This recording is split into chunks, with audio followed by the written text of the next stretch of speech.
pleasure of speaking with Laure Faretti, Head of Marketing New Markets at Taxfix. Taxfix is a digital tool which makes it easy for users to file their taxes. Anyone who's tried filing their taxes in Germany knows that the pain is real. The company is at Series D, having raised a total of $313 million. After having conquered the German markets, Taxfix launched in Italy and France. Laure is part of a smaller incubator within Taxfix, tasked with investigating, testing, and launching new markets. Laure took me through how her team uses customer discovery and marketing campaigns with fake doors to validate the value proposition before building anything to reduce costs and time. We also talked about target audience segmenting and finding that sweet spot between what the market needs and what you're good at. Enjoy the episode. So my name is Laure. I am, as you can hear, French. I've been in Berlin since about 10 years now, a bit more than 10 years. I have been doing my career mostly in startups. So I did edutech at Babel. I did also fintech with SumUp, for example, and now Taxfix. But my heart is in marketing, definitely, and that's what I'm doing right now. And we are at Taxfix. So we're based in Germany. We're a German company, and we are offering an application to file your taxes and to help you find deduction, for example, or little tips and tricks that just an accountant knows in order to file properly and pay your fair share of taxes. So our main market is Germany. We're also present in Italy and Spain. And I'm part of the international expansion team, which is looking at expanding in the world. We don't really have limitations. So yeah. Very exciting. I guess expanding is not so easy with a program like Taxfix, right? Because localities play a pretty big role. Yeah.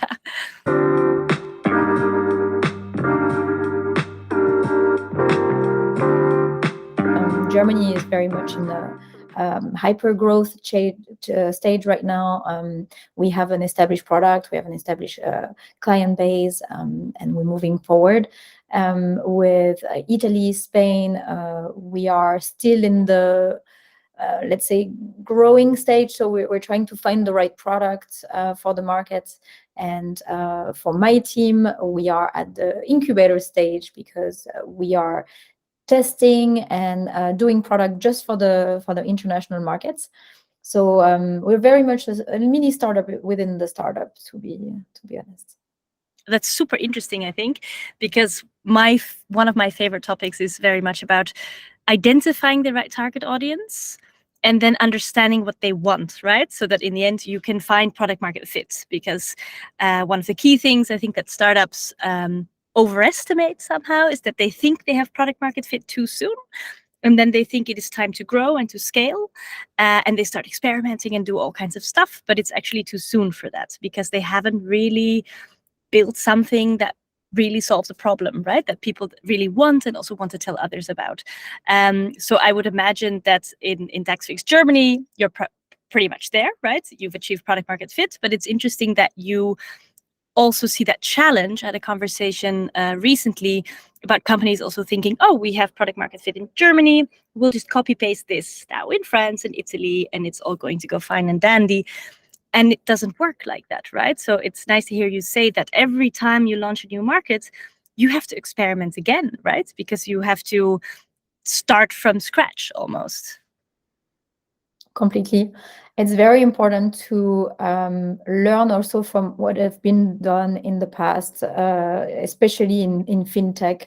It's not selling shoes, even if you also have local specificity, but you cannot just copy paste a model for a product and then go in another country.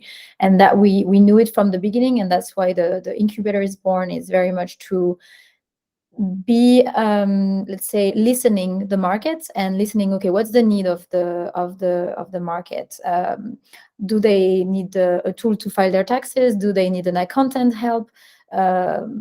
Whatever. It's really depending on the country. And what's very important also and especially in taxes is that each country is different. So I'll give you an example. In Germany, we have deductions. So people are using Taxfix mostly because they didn't know there is deduction. It's mostly expats, of course, and they will get money back from their taxes, and that's amazing. They're really happy about it.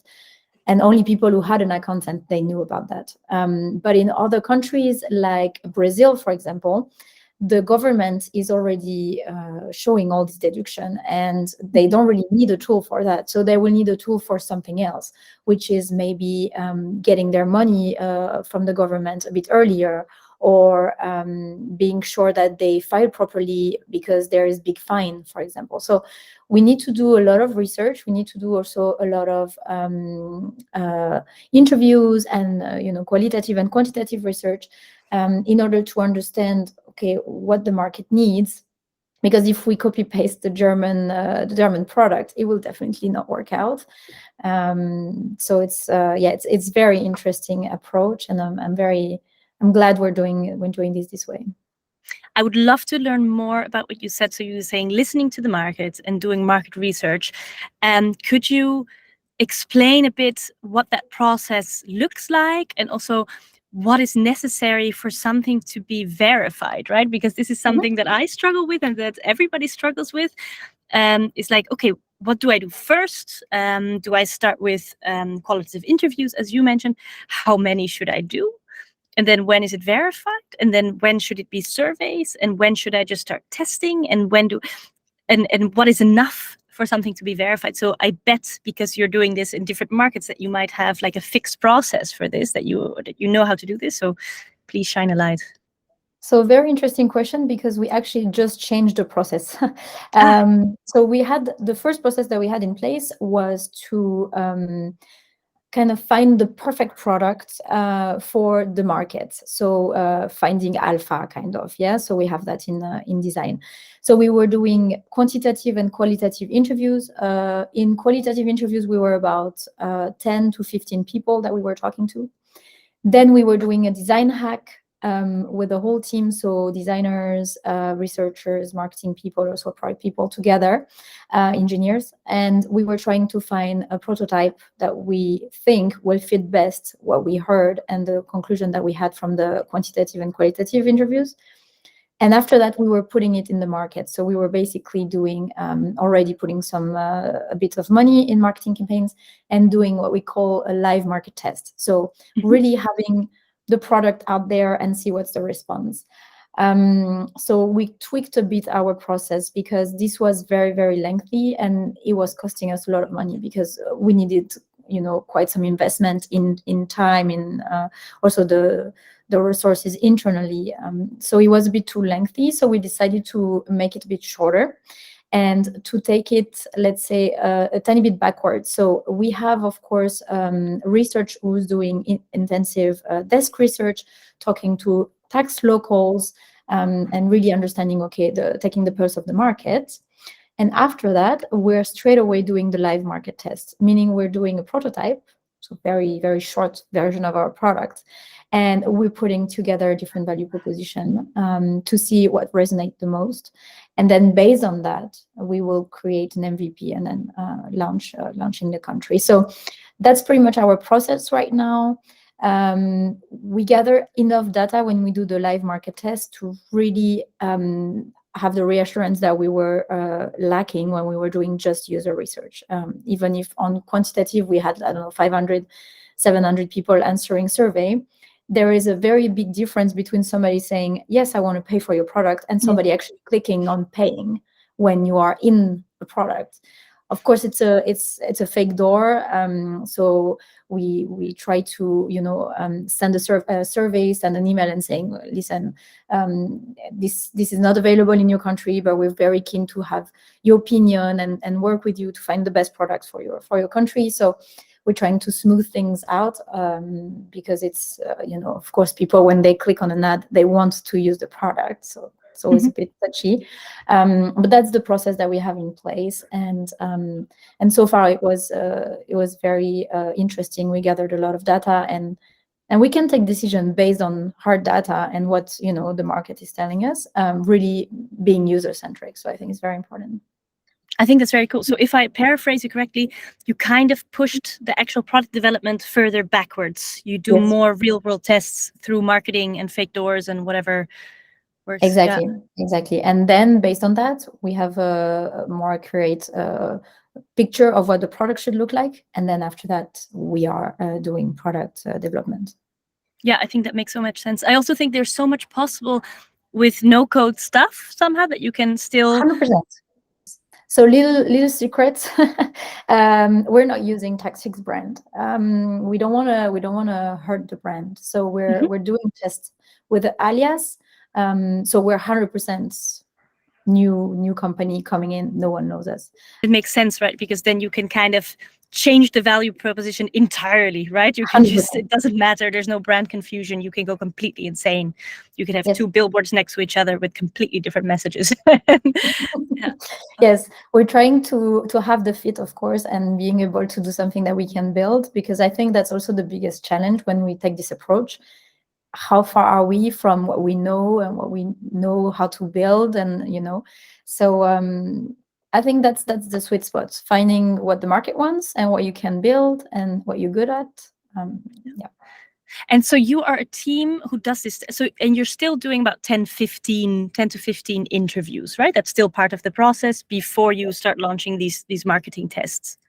Yes. So now it's in parallel of the marketing test. But so what we do is that we do desk research and we do a quantitative survey. So we're sending around about 500 surveys via email to people in the country, and we ask them questions about their general use of either tax software or even bank software and so on. So very product oriented. We also ask them about where they get their sources of information and things like that. So we're also trying to get information for marketing, because for the live test, we need to decide, okay, which channel are we activating? What type of tone of voice or direction we want to do. So we do also an extensive competitor research because it's very important to see what's in the market. And when there is no competitors, we have to go a bit bold. So yeah.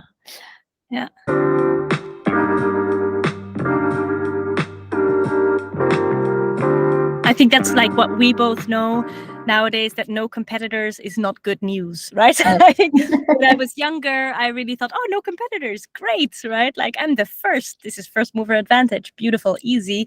But then later you learn is that then you have to create a completely new behavior. There's so much education to be done. And it also might mean that maybe you're not really solving a real problem, right? It is 2023. The most real problems do have a solution, right? We're not in the Middle Ages. So it's actually more a negative signal than a positive one. Yeah, no, completely. And in some countries, our main competitor is the government. Yeah, so government tool. And that's actually what worked in Germany, because the government was so poor that we were here, okay, we're going to digitalize and help people. But in some countries, it's actually just by law very hard to enter the market with a product for taxes, because they really lock everything related to taxes with the government. And this is kind of similar to companies that I've spoken to who are scared of FANG, like the Amazons coming to eat them up, who are putting their paws everywhere. For you, it must be a threat that if some point the government decides to invest in Elster and make it nice, then you're in trouble. Or do you fear that? Is that something that you guys are trying to mitigate? Yes, I cannot tell you so much because I'm not so much into the German topic, but what I can tell you is that we're definitely trying to diversify our portfolio. So this year we're offering some expert reviews, some expert help. So basically really democratizing the content for people who thought they couldn't afford one. So because we have also accountants in Germany, and there quite a lot of people are using accountants. So we're definitely trying to diversify the portfolio in order to be sure that we're sustainable, of course, because if Elster is changing from one day to another, which is not going to happen, we think, but maybe one day, we definitely have some other competitive advantage in comparison to the government.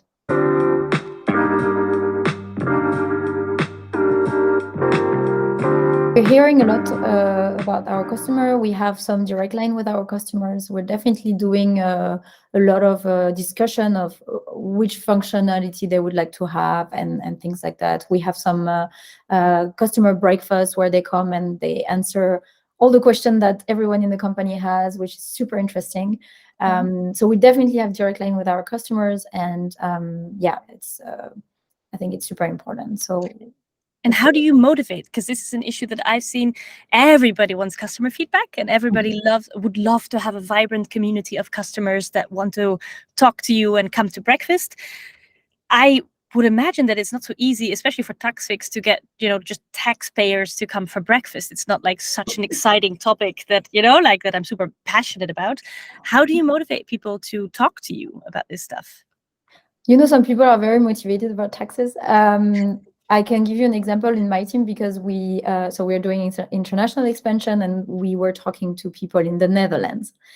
And apparently, I didn't know, but people in the Netherlands love doing their taxes, or it's something that we had like an insight, like, it's not that they love, but it's really like a national sport. Like, we have to do the taxes the fastest. Like, the first day we had a customer who was saying, like, the first day the website is really slow because everybody wants to file the first day and so on. Super interesting feedback. And we found this person because of our direct contact in Netherlands. So we have a tax expert who has clients, and they were talking to us. So that's how we have, the contact with the people.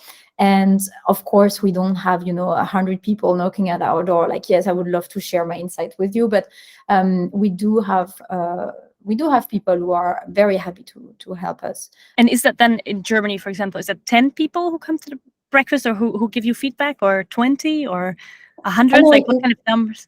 So we have one person coming each time that we have the customer-centric breakfast, so in person or in remote in a call. But then we have a community of users that are talking to our brand team and to our product team. I think this is also almost old-fashioned, but I know a lot of companies who are all about acquisition, get new customers in, and then not really look at them anymore as soon as they're through the door. Yeah. And it's so important to not only understand why people buy your products or why they come through the door, but also why they stay there and what they do there.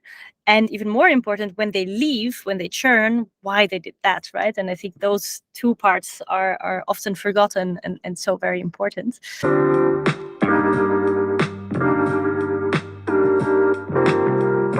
Can you also narrow down based on motivation? Yes. Motivation. Can you explain that one better? Is that like motivation why they buy, or? No, it's really motivation why they will need help for the taxes. So you have, for example, the first-time filers. They have no clue. It's the first-time filers, but they can have very, very different background, very different tax cases, but they are all, the common denominator is that they have no clue. So they need a lot of guidance. They will be maybe the one who would like a call with an expert. So the very specific product for those people.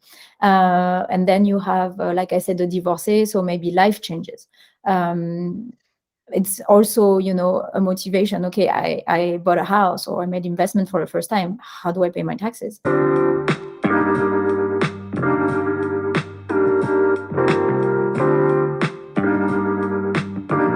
Okay, thank you so much. I really appreciate this. I thought it was a really great conversation, and thank you. Your job sounds super cool. I'm jealous. Everybody wants to do my job now.